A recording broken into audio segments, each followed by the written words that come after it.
Bismillahirrahmanirrahim. Assalamualaikum warahmatullahi wabarakatuh. Perkenalkan, saya Nana Sutisna, guru IPS di SMP Negeri 46 Jakarta. Pada saat ini saya sebagai peserta Lomba Hari Guru Nasional di Kementerian Pendidikan Indonesia. Nah, pendidikan di Indonesia menghadapi tantangan yang sangat kompleks. Salah satunya indikator penting dalam mengevaluasi pendidikan. Salah satu capaian kualitas pembelajaran yang tercermin dalam rapot pendidikan di SMP Negeri 46 Jakarta pada tahun 2024. Indikator kualitas pembelajaran mengalami pencapaian terendah yang salah satunya disebabkan oleh rendahnya metode pembelajaran. Alhasil, capaian pada rapot pendidikan menunjukkan nilai capaian kualitas pembelajaran tahun ini ada 62,63, mengalami penurunan sebesar 4,76 dari tahun sebelumnya, yang semulanya 66,79. Penurunan ini mengidentifikasi perlunya evaluasi dalam perbaikan dalam aspek manajemen kelas, dukungan efektif, dan aktivitas kognitif yang dihadirkan oleh guru. Suasana kelas yang kondusif dan adanya dukungan psikologis yang kuat sangat penting untuk mendorong peserta didik dalam proses pembelajaran, sehingga mereka dapat mencapai potensi yang maksimal. Upaya untuk meningkatkan capaian tersebut dilakukan melalui praktik baik yang saya berikan judul, yaitu meningkatkan capaian kualitas pembelajaran rapot pendidikan melalui kearifan lokal budaya Panjalu tradisi Nyangku. Sebuah best practice proses pembelajaran berdiferensiasi di SMP Negeri 46 Jakarta yang mengintegrasikan pembelajaran kearifan lokal dengan salah satu contoh budaya Panjalu, khususnya tradisi Nyangku. Dalam proses pembelajaran, tradisi Nyangku yang merupakan bagian dari budaya lokal Desa Panjalu, Provinsi Jawa Barat, tidak hanya berfungsi sebagai penghubung antara peserta didik dengan akar budaya, tetapi juga sebagai sarana untuk meningkatkan interaksi antara guru dan peserta didik dengan memanfaatkan elemen budaya lokal. Harapan dapat menjadi lebih relevan dan menarik bagi peserta didik sehingga berdampak positif pada kualitas interaksi antara guru, peserta didik, dan materi pembelajaran. Terus bagaimana cara mengukur capaian indikator ini? Penilaian dilakukan melalui survei lingkungan belajar yang mencakup beberapa aspek, yaitu manajemen kelas, metode pembelajaran yang diterapkan. Nilai rata yang diperoleh dari survei ini memberikan gambaran tentang tingkat interaksi yang terjadi dalam pembelajaran. Melalui pendekatan ini, pembelajaran yang berdiferensiasi diharapkan siswa tidak hanya memahami materi ajar dengan lebih baik, tetapi juga mengembangkan rasa cinta terhadap budaya mereka sendiri, yang pada gilirannya memperkaya pengalaman belajar mereka. Pada pelaksanaan untuk praktik baik ini dilakukan 4 tahap. Kegiatan menjadi acuan dalam melakukan pengembangan guru dan aktivitas. Pertama, paparan materi di kelas, menjelaskan tentang materi tentang kearifan lokal dan contoh-contoh budaya yang ada di suku bangsa Indonesia. Selanjutnya, tahap kedua, belajar bersama di lapangan. Seluruh kelas 9 berkolaborasi dengan anggota ekstrakurikuler seni tari, seni bela diri, dan Bapak Ibu guru mata pelajaran yang terkait dengan kegiatan tersebut. Dan untuk memberikan contoh sosialisasi melestarikan budaya kearifan lokal budaya Desa Panjalu, Jawa Barat, yaitu tradisi Nyangku. Selanjutnya, tahap ketiga, peserta didik mensosialisasikan pameran karya dari beberapa suku yang ada di Indonesia. Pada saat kesempatan ini, setiap kelas dibagi 12 kelompok, dari mulai suku yang berada di ujung Sumatera sampai berada di ujung Indonesia, yaitu sampai suku Asmat. Mereka membuat karya, mendalami, dan sebagainya. Yang menarik hal lagi, mereka dikelompokkan sesuai dengan daerah suku asalnya masing-masing, sehingga mereka akan merasakan, melibatkan jati diri mereka sebagai memiliki rasa suku yang ada di Indonesia. Terus bagaimana suku-suku yang berbeda, yang misalkan sesuai yang tidak mendapat suku sesuai dengan kolaborasi yang banyak. Nah, disitulah arti dari kebersamaan dan mencintai budaya orang lain. Saat otomatis mereka akan belajar mempelajari suku-suku yang ada di Indonesia. Saat tidak langsung, dia akan melestarikan budaya hal tersebut. Dan selanjutnya,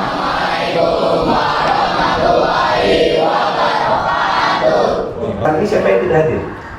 Alvin, Alfa, Sakit, Ijinka, ada keterangan? Ada, Pak. Oke, tanpa keterangan, nanti bisa dikoordinasikan sama wali kelasnya ya.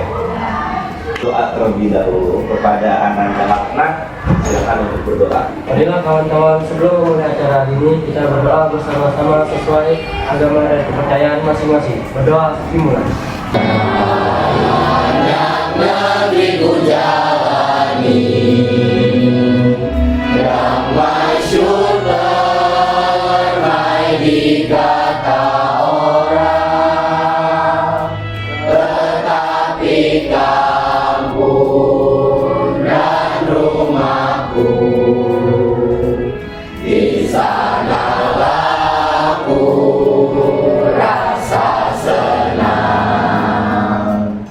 pakainya sekarang lagi keren-keren seperti ini. Boleh bisa sepatah dua katanya? Mau ada acara apa sih hari ini? Budaya di daerah kita. Emang mata pelajarannya apa sih? Tahu nggak temanya apa hari ini? Kearifan lokal. Oke, benar sekali. Kearifan lokal di sini merupakan materi subtema terakhir di tema pertama, itu manusia dan perubahan. Inilah kita di alat yang terakhir bagian tema. Di ujung tugas atau tema hari ini berarti kalian akan visualisasi suku-suku yang ada di daerahnya masing-masing. Sekarang kan di era globalisasi, modernisasi, suku bangsa Indonesia lambat laun. Sukunya ada nggak? Masih ada nggak? Sukunya masih ada nggak? Masih. Tetapi apakah budayanya, tradisinya setiap anak itu sudah paham atau bisa melaksanakan? Nah, kalian itu sekarang merupakan generasi terakhir di keluarganya masing-masing. Secara otomatis generasi terakhir yang berada di suku bangsa di Indonesia. Oke, saya kenal ya. Sekarang saya mau tanya. Wih, saya lihat kamu dari suku Bali. Apakah benar dari suku Bali? Oke, Bali. Nah, Bali di sini merupakan Pulau Dewata. Nana Sutisna, orang mana pasti? Orang Indonesia, tapi dari suku Sunda. Masih juga Presiden Jokowi. Yang keberapa Presiden Jokowi? 7. Beliau dari daerah mana? 12 kan nama-nama. Indonesia itu pulaunya banyak, hampir ada 17.000 pulau.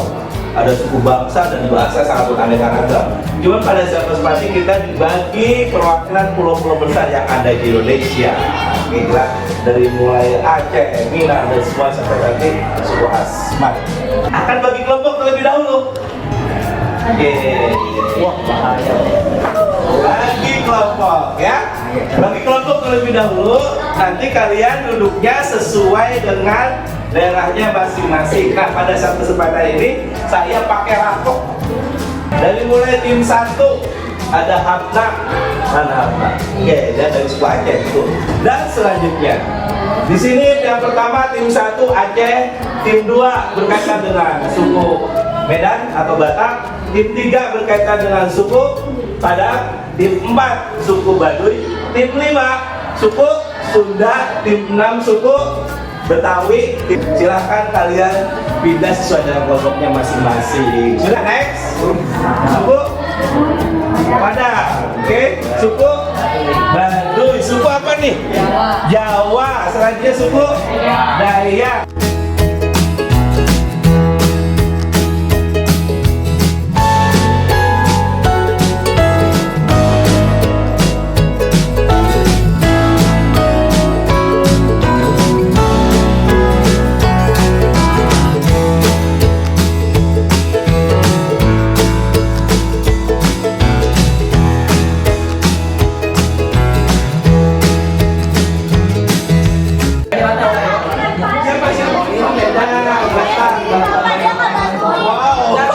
Ya, dia desainnya malas nggak bisa. Tapi pada saat ngomong dia jauh.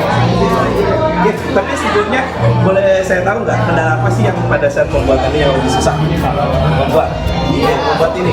Kendalanya apa? Kalian pakai lem apa ini? Ini dicetak atau apa? Keren banget, pakai apa? Desainnya. Oh, kita acak ya. Kita acak 3 kelompok yang akan tampil di sini ya. Penampilan pertama. Bagus, mobil nomor berapa? Aku suka sup.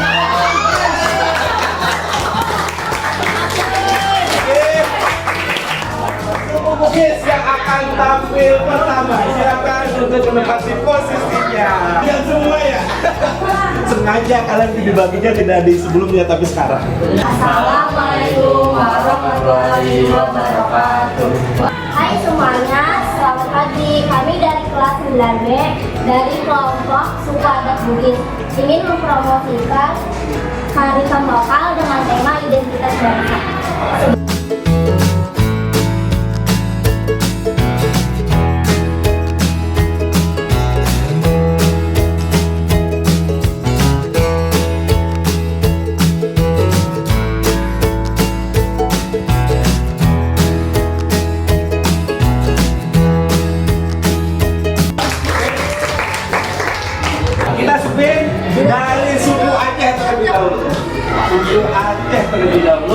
kelas berapa dia akan melakukan sosialisasi ya. Oke, dia akan sosialisasi.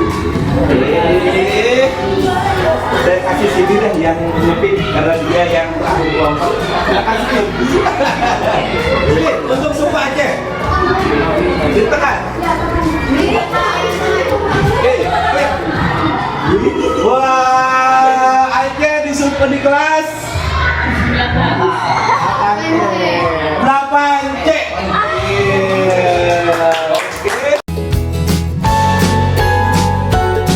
Saya nanti bertugas mensosialisasikan di kelas-kelas yang sudah terpilih, memanfaatkan waktu 1 jam IPS, tapi jangan lupa tetap izin kepada guru mata pelajarannya ya. Oke, tetap hati-hati, tetap jaga etika, cara santun, bahasa-bahasa. Ingat, kalian mensosialisasikan budaya suku bangsa Indonesia. Setiap orang nanti akan punya identitas saya masing-masing.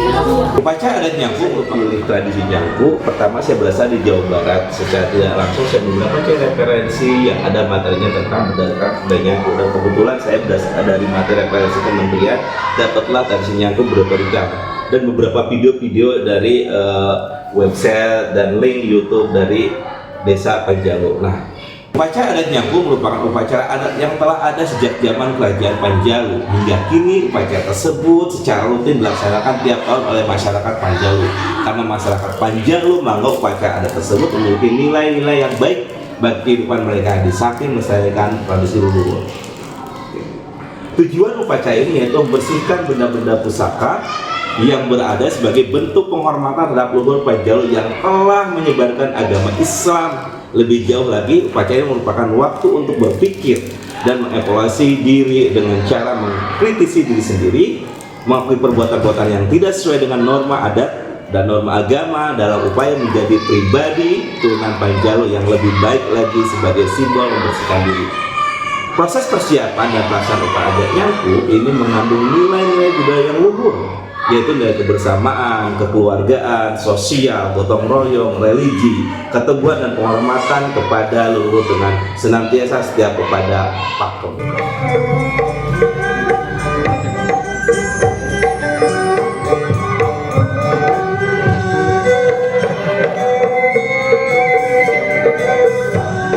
Memperingati upacara adat Nyangku.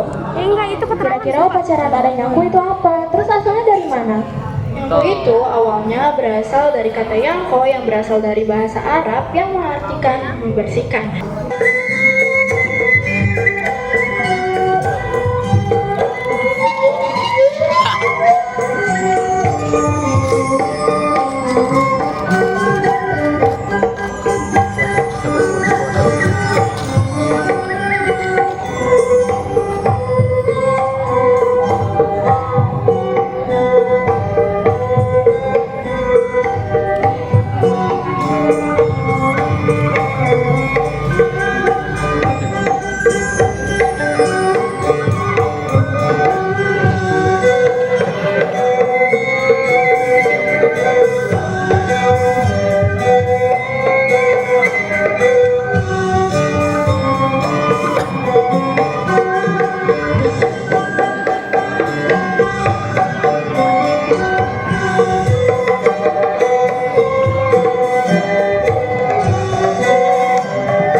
Bismillahirrahmanirrahim.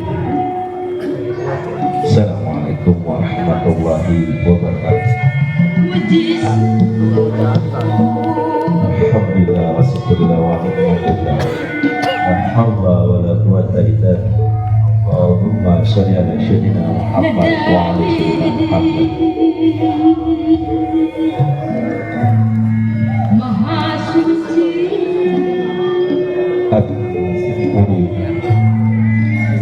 meh diawitkan acara kudu nyaku ieu kahiji abdi mohon dihapuskeun katurunan Raja Baros Ngora, katurunan Raja Panjalu Ciamis Jawa Barat. Maksud abdi adakan acara ieu ngukur hanya nepangkeun budaya kearifan lokal di Desa Panjalu, mentaskeun pelajaran IPS tema hiji tentang kearifan lokal, melestarikan budaya Nusantara. Lain sajen, lain maksud sajen, lain hati naga-naga segala rupa, nu bisa nonton gorengan, ngukur nepangkeun budaya ieu. Mohon izin kepada turunan Raja Baros Ngora, pusaka nu abdi dibantul kanu ieu sanes pusaka nu sajeusna ngukur replika di tanah Sunda. Mohon izin kasadayana di wargi-wargi Desa Panjalu nu tiasa dilaksanakan di akhir bulan Mulud, namun ayeuna samunya bulan Mulud ku abdi diawitan. Hatur nuhun kasadayana geus masakeun abdi aya di dieu. Wassalamualaikum warahmatullahi wabarakatuh.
Undang balik.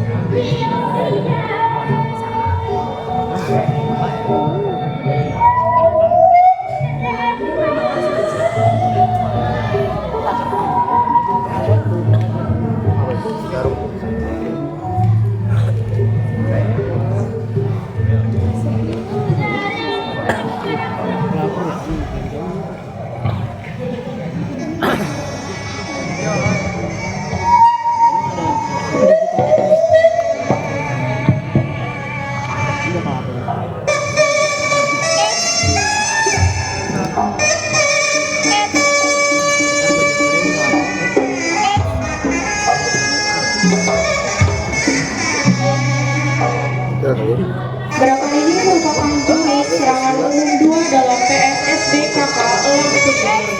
Rangkaian teknik serangan yang dirancang untuk menghadapi berbagai situasi pertarungan. Gerakan ini mengintegrasikan prinsip kekuatan, kecepatan, ketepatan. Teknik-teknik yang diajarkan membantu dalam menghadapi berbagai skenario pertarungan dengan efektif dan efisien.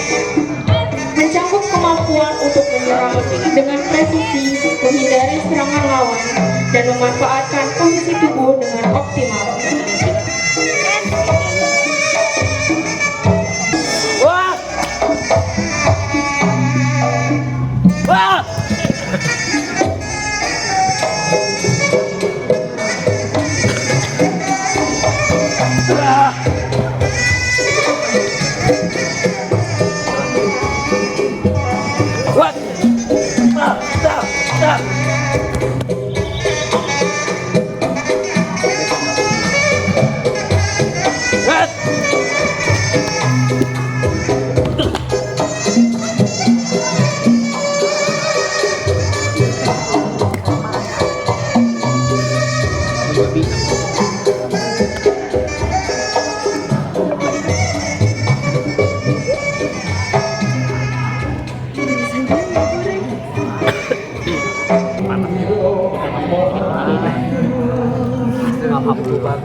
wasiat panjangmu.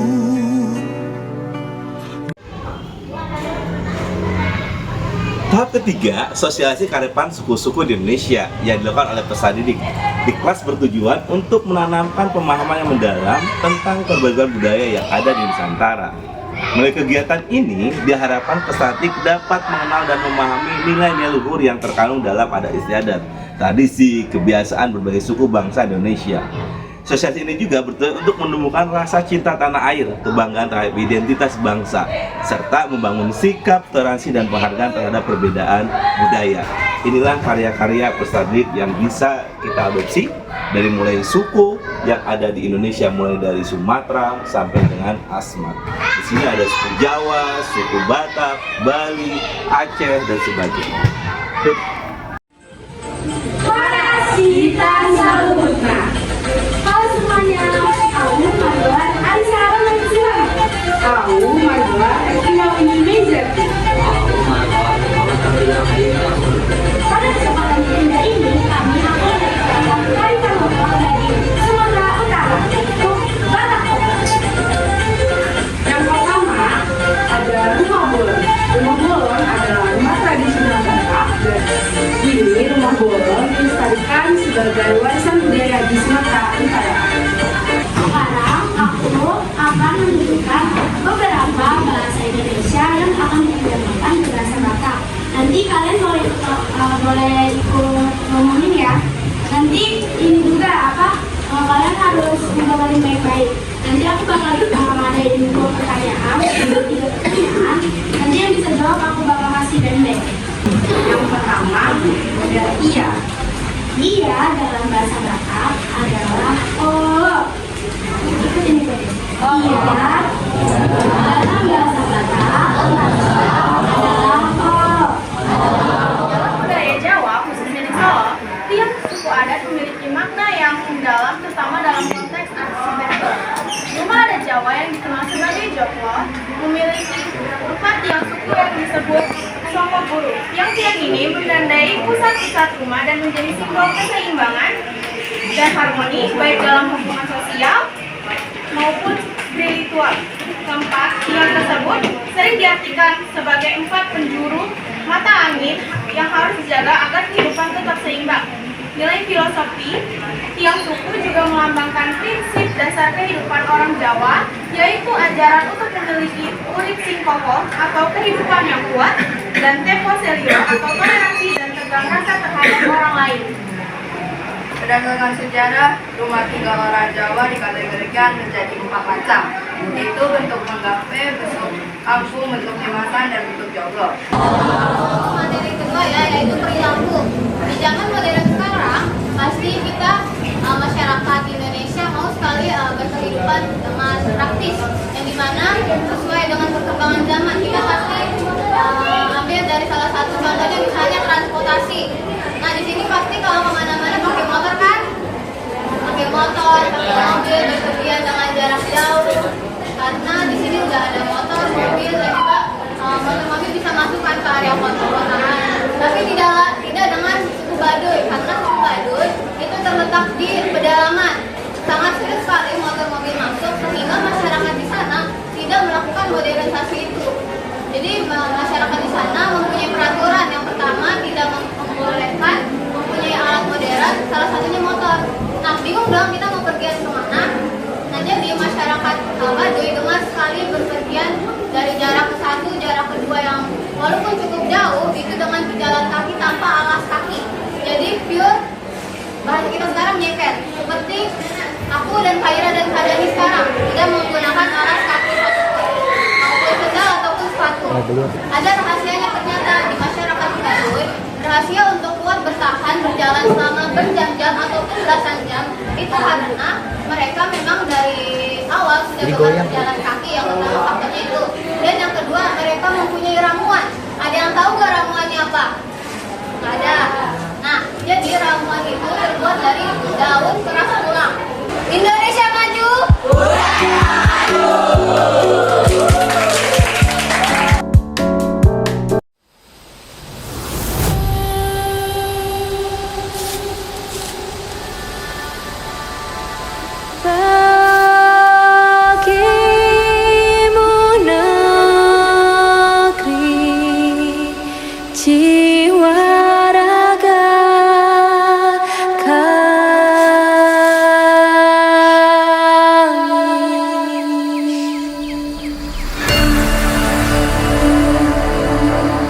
Indonesia is the most beautiful land in the universe.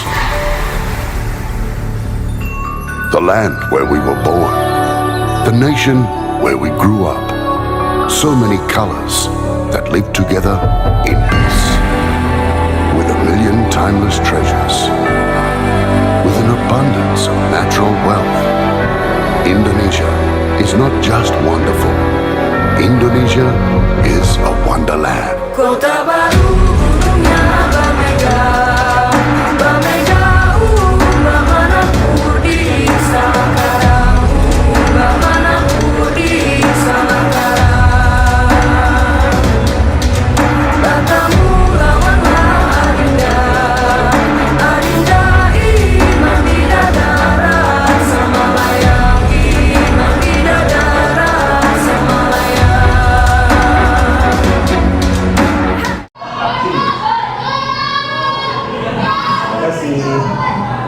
Sehubungan dengan kegiatan proyek penguatan profil pelajar Pancasila atau P5 dengan tema rekayasa teknologi.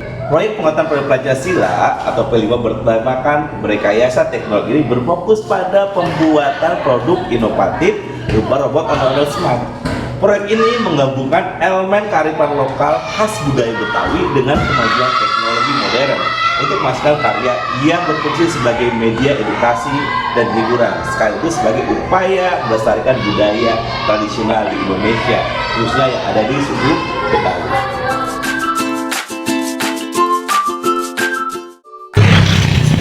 Assalamualaikum warahmatullahi wabarakatuh. Pada saat kesempatan ini kami dari kelas 9A akan observasi tentang pembuatan ondel-ondel yang ada di Polko Jakarta Selatan. Nah, tepatnya di sini kebetulan kelas 9A mengambil proyek rekayasa teknologi, namun untuk mengangkat kearifan lokal, tema yang kita ambil yaitu ondel-ondel smartphone. Kenapa kita pakai ondel-ondel smart? Supaya satu ada nilai budaya kearifan lokal, dan yang kedua menggabungkan kearifan lokal dengan teknologi. Nah, konten-konten yang ada pada ondel-ondel tersebut yaitu nanti kita akan di dalamnya berkaitan dengan edukasi hiburan. Nanti semua dalam terkoneksi dalam sebuah audio nanti akan digabungkan dan sebagainya. Nanti keterampilan anak akan diuji, keberhasilan anak akan diuji, kekompakan, kerjasama, dan integritas mereka. Nah, tidak perlu lama-lama, di sini kita akan berjalan-jalan tentang di tepatnya di Raja Dodol Betawi. Di sini tepatnya di Kang siapa ya? Di sini ada tepatnya ada di toko Kang. Kita masuk. Ini kami sudah berada ditemani oleh Bapak Alun ya sebagai tempat kontraksi tentang tempat bagaimana beliau akan mengajarkan bagaimana cara pembuatan ondel-ondel. Di sini ditemani juga oleh Kak Rahmat.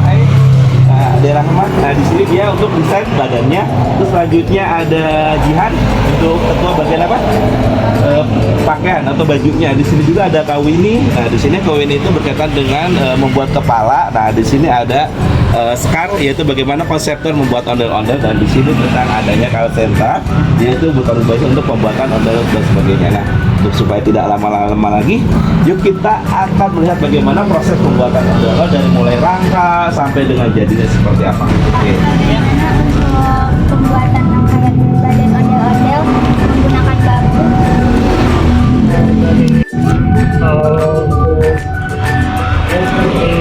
Penting pakai mesin dulu, dirapiin dulu ini.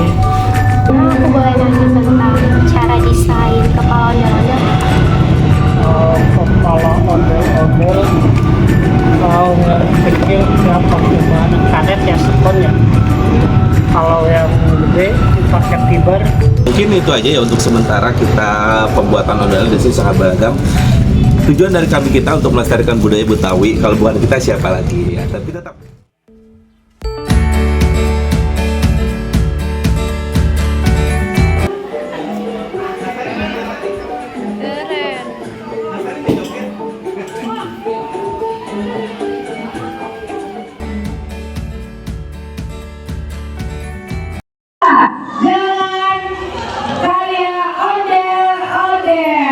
Assalamualaikum semuanya. Ayo, perkenalkan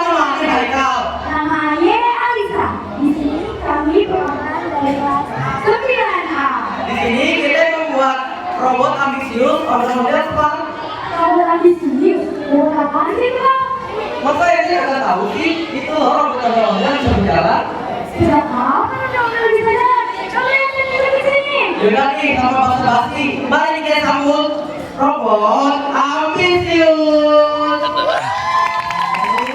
Robot ambisius.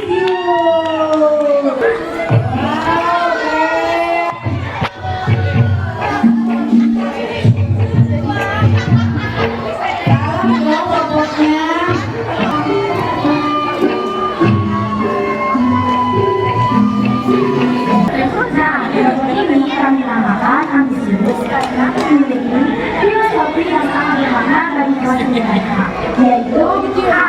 Hasilkan bukti, B. Berani berusaha, M. Menetapkan tekad, I. Ikhlas bekerja keras, T. Tangguh menghadapi tantangan, I. Imajinasi tanpa batas, H.O. dan S. Memiliki makna optimisme dan semangat, serta melengkapi dengan nama ondel-ondel smart karena bentuknya yang seperti boneka pasir kawin. Dilanjutkan, robot-robot ini memiliki wawasan dan pemikiran selayaknya manusia. Kita sedang melakukan selebrasi P5. Kebetulan kelas 9A ini mengambil tema yaitu kearifan lokal yang digabungkan dengan teknologi. Ondel-ondel tersebut bisa berbicara, mengaudio, berjalan dan sebagainya. Mungkin ada di sini juga ada bapak kepala sekolah kita yang akan melakukan testimoni pesan-pesan berkaitan dengan kearifan lokal yang digabungkan teknologi. Di sini saya dengan bapak kepala sekolah. Beliau dengan sebagai kepala sekolah SMP Jakarta dengan bapak Hadirin. Mungkin ada pendapat testimoni berkaitan dengan karya inovasi yang digabungkan kearifan lokal dan teknologi. Ya, sebuah hal yang sangat menarik, kreativitas dan inovasi yang akan membangun karakter peserta didik melalui rekayasa teknologi. Pada kesempatan ini menampilkan kearifan budaya lokal, model-model dan juga berbasis teknologi sehingga robot itu bisa berfungsi untuk memberikan informasi dan memberikan pelayanan. Dan ini betul-betul karya siswa menuju ke depan meraih kemajuan teknologi, tetapi dengan tetap berbasis pada kearifan lokal. Luar biasa Pak Nana selaku guru pembimbing yang telah membimbing mendidik anak-anak sehingga menjadi memiliki keterampilan berkarya dalam rekayasa teknologi. Oke, terima kasih Pak Nana. Sama-sama. Oke, begitulah dari testimoni dari Bapak Adin Hades selaku kepala sekolah kita.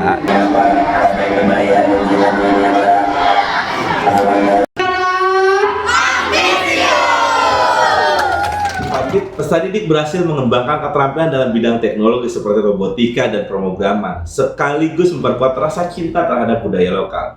Kegiatan ini juga membuktikan bahwa kearifan lokal dapat dilestarikan dan diaplikasikan dalam konteks pengembangan zaman tanpa kehilangan nilai-nilai tradisional.